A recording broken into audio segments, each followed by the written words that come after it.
Oh my gosh, you guys. I am so sorry. This took way longer than I thought. I know you've been waiting so patiently. Thank you guys so much. This was unexpected. I promised you that I had been trying to put together sort of a story about Gypsy Blanchard and sort of this production that's going on, and really just getting a sense of what is going on, right? And I told you that a while ago, a company called, or a production called by Proxy, reached out to me and wanted to talk with me about my background in covering cases of women with Munchausen's by proxy. And they had commented on my YouTube channel, and some back and forth happened. I had a friend actually start working for them doing some transcribing, and I eventually was able to have a conversation with them yesterday, and I spoke with Fancy Macelli, who has been until recently a spokesperson for the family, along with a woman named Brenda. Following the conversation with them, there was a lot of things that they told me that made me sort of scratch my head and made me kind of double back and try to figure things out. I joined a couple groups, and I saw some things that I was kind of confused about, because during the conversation, they disclosed to me that the family and them had parted ways. Now, the wider media hasn't been talking about this, and so I was sort of concerned because most people in the media sort of were of the opinion that Fancy was the spokesperson. So only a week before, when I found out that Gypsy had broken up with her fiance, instead of reaching out to say Christy, I asked Fancy, who gave me no comment. Now I've come to find that the family actually cut ties with her in July, due to some concerns that Christy Blanchard, her Gypsy's stepmother, disclosed with me in just an hour-long phone call I just had with her. And the reason why I was late was because I was on the phone with this really nice Cajun lady who happens to be the stepmother of Gypsy, who was very honest and open and straightforward. So let's sort of talk about what's going on. I hope you guys are ready. All right. So, got some hair. So, for a while, I've been covering cases related to people, mothers, caregivers that have what's now called fictitious disorder imposed by another. The more common name known in the wider media is Munchausen's by proxy, but Munchausen's by proxy is actually no longer the DSM-5 label. It's called fictitious disorder imposed on another. I've covered numerous cases from around the country, including a woman named Anita Tutt, who is in Texas, and a woman named Teresa Roth, who's in Georgia, two cases in Texas. In fact, one was where a nurse, a mother, was pretending her daughter had diabetes and she didn't. Over the years, another in Minnesota named Megan, where she was giving her son Miralax in his feeding tube. And over this time of covering these types of cases, I've learned a lot about the mothers that do this, along with the impact it has on the children. Obviously, Gypsy's case is a huge one, but I want you to understand that this specific disorder is a lot bigger than what you realize. And Gypsy's case, while spectacular or sensational, is also, I guess, in the grand scheme of things, the level that she experienced of the abuse is not, it's pretty par for the course, right? Like, these women, they fake their children's illnesses, they have their children, they groom their children to follow their directions, and by doing so, they want their children to appear sick and unwell for attention. Now, Dee Dee in this case was not only someone that was addicted to the attention, she was also a malingerer. So she used Gypsy's illness for fraudulent purposes to obtain houses and donations and money and gifts and traveling.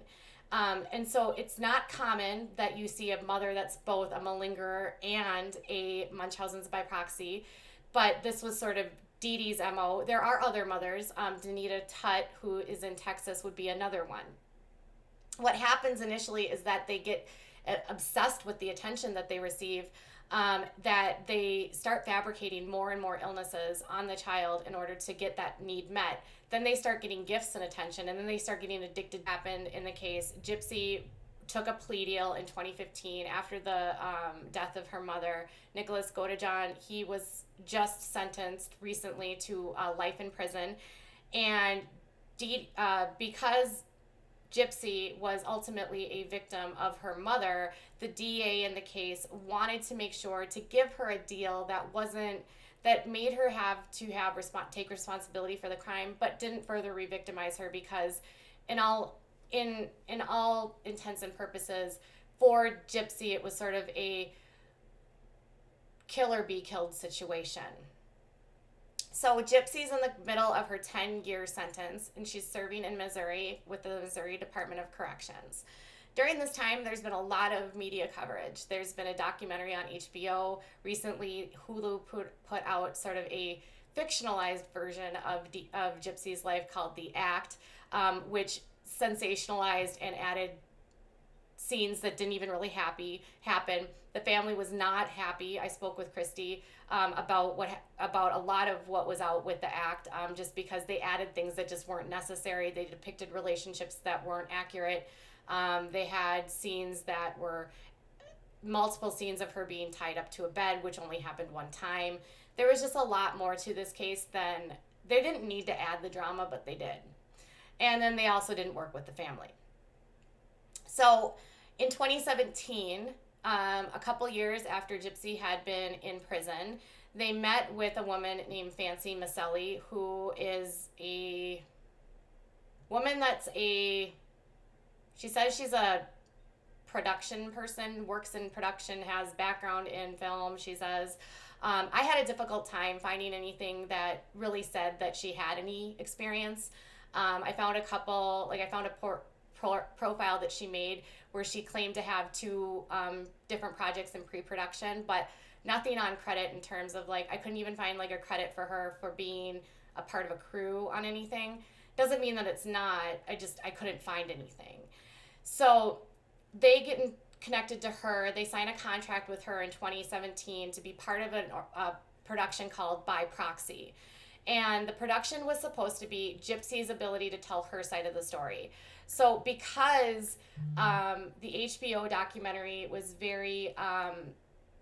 the HBO documentary, if you have not watched it, Mommy, Dead and Dearest, the family is actually extremely pleased with. So if you have not watched that and you want to get a good understanding of how this all plays out, it's a good place to start. Although Christy did tell me today that, it doesn't have a lot of the things that they know today. So we know more now, obviously, than we knew then. And then with The Act, obviously, they never interviewed Gypsy or any of the family members. So everything from that was taken from court records and court documents. So there's a lot with this case that's complex. So what they wanted to do was put out their own version. Gypsy wanted to have a little bit more control of what was being said, and so did the family. Fancy promised that this is what they were going to be able to do. And over the course of a couple years, Fancy was able to obtain medical records, full discovery of the investigation, interrogation videos, interviewing the family, interviewing people connected to the family. Fancy started a Facebook group called By Proxy Discussion. Fancy created a Facebook page called By Proxy Discussion, or page or something. And as this relationship evolved, Fancy began speaking on behalf of the family and sort of was like a family spokesperson. Now, over time, that relationship between them started to kind of sour. Now, when I spoke with Fancy yesterday, she said to me that their relationship fell apart because as they started looking more into the family, she felt there were inconsistencies with this family. She didn't feel like they were being truthful. She wasn't clear about whether or not she thought that Gypsy was really reformable or taking ownership for her recovery, saying that online on their page and in their group, they talk a lot about how Gypsy isn't taking the steps to get therapy. She's only done a couple anger management classes. She's not seen a psychiatrist. She doesn't seem to be evolving or developing. She's still lying and manipulating and this and that and the other thing. And then, there's stuff in the group about what the intentions are of the stepmother. Does she really care about her daughter? Is she just doing this for fame and for attention? Is she selling Gypsy out? There's allegations about Gypsy's father and whether or not Gypsy's father actually ever really wanted to have a relationship with her and how much he knew. There's allegations that they knew, that Christy and Rod, her father, knew all of this was going on and did nothing to help her.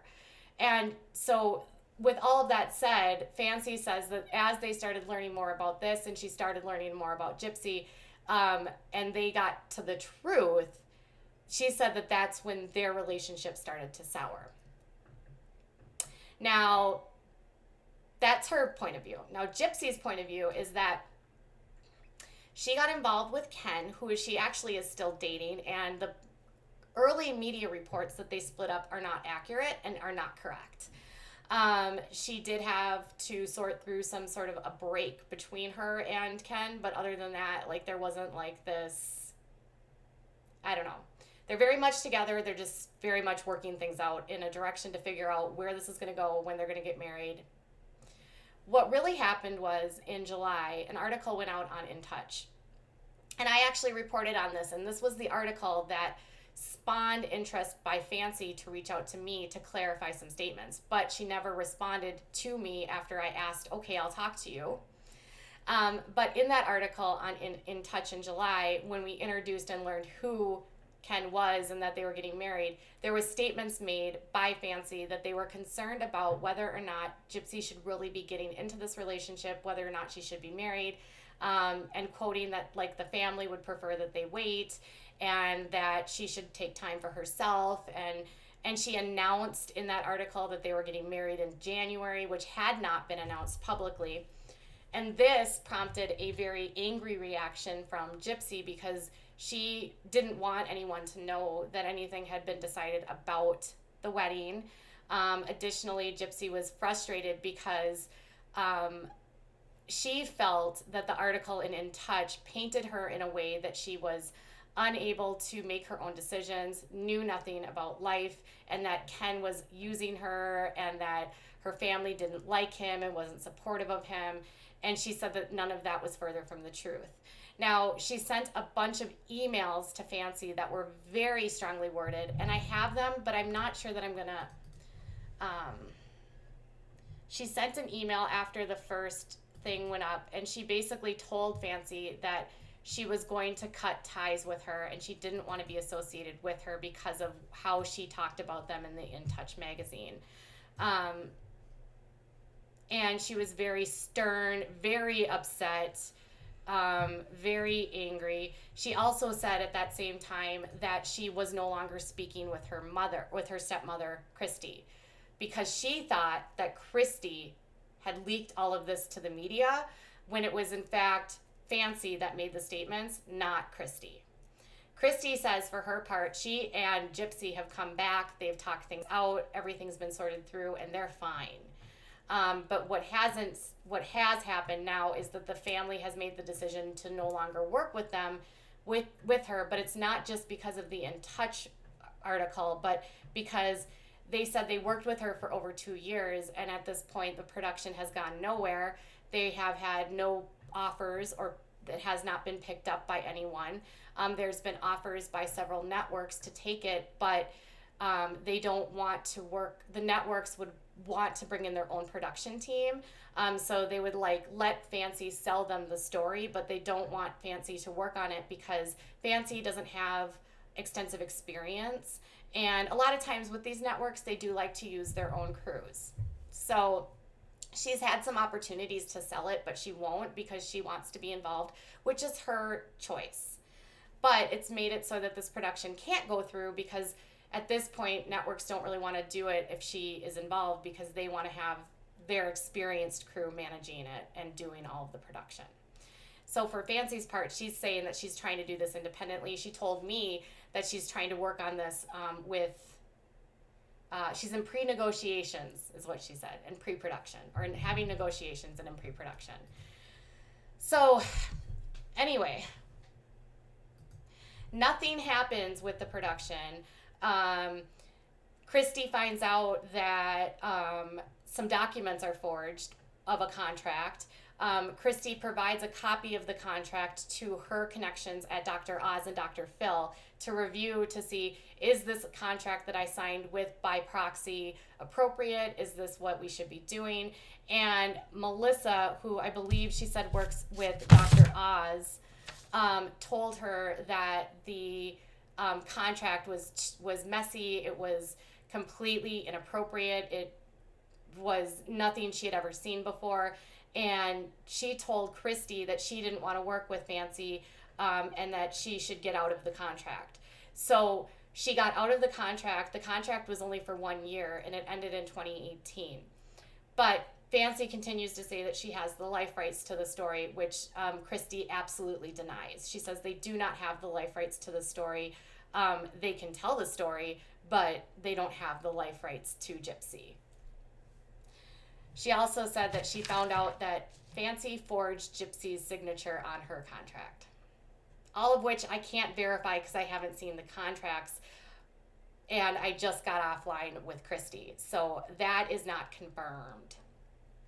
So what I was able to deduce in all of this, it is such a huge mess.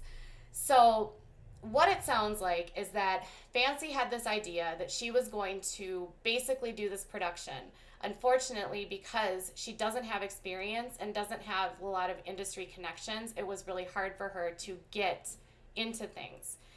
As the family got to know her and learn and work with her, they start seeing red flags from her. They said red flags come up. They catch her in different lies. The production continues to stall. There's a lot of questions about why she's releasing certain information. For instance, one thing that really set Gypsy off and was part of the main reasons that this relationship fractured was that Francesca or Fancy made the decision to release photos, crime scene photos of Dee Dee on Facebook. And they were full photos of Dee Dee, like basically completely unclothed, like with her butt out, lying on her stomach, deceased. Another aspect that upset the family was that she decided to release Gypsy's entire interrogation, a 4-hour interrogation video, which is on her YouTube channel called by Proxy Productions. In the 4-hour interrogation video, which we've all seen clips of, Gypsy lies a lot. But this was also 4 years ago, before Gypsy had any exposure to any therapy at all, had just gotten out of this very abusive situation with her mother. And so they were not pleased that the entire 4-hour interrogation was released. They also weren't happy that they released the 12-hour interrogation of Nick. They also weren't happy that they released the entire over 100-page discovery of this case. Because at this point, the story has really been told by so many different people, and they sort of just felt like, why does all of this need to be public? You know, we need to start protecting Gypsy's privacy a little bit, and not everything needs to be for the public consumption. So Gypsy got upset. She writes a very stern and very vicious email to Francesca, which I'm not going to show you. I don't want to, I was thinking about it, but I'm not going to. She was angry about a number of different things and decided that she was going to cut ties. And Fancy was not supportive of her relationship with Ken.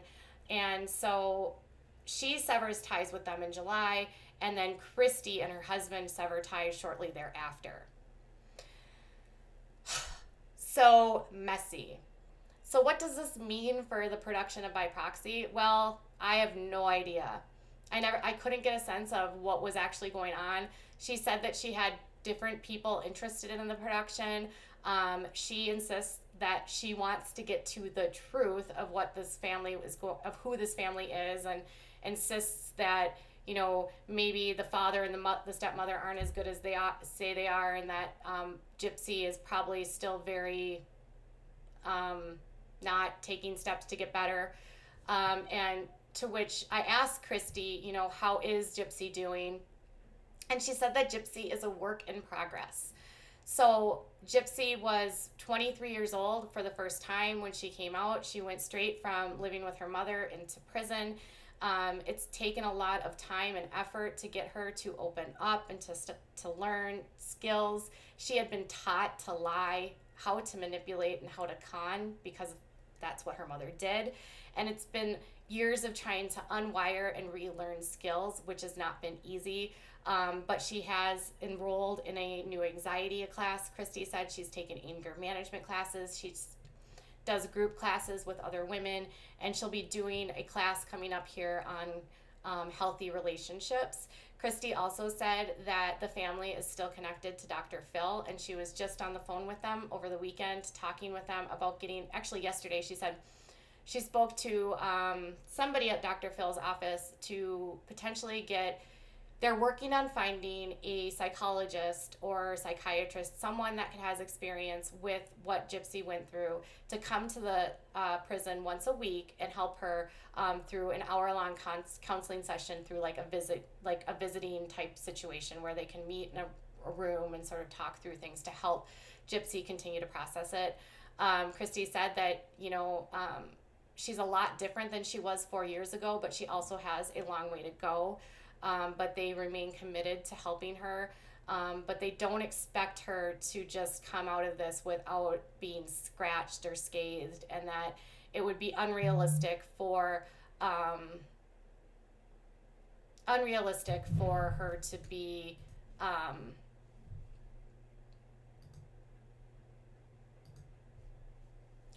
unrealistic for her to not have issues at this point.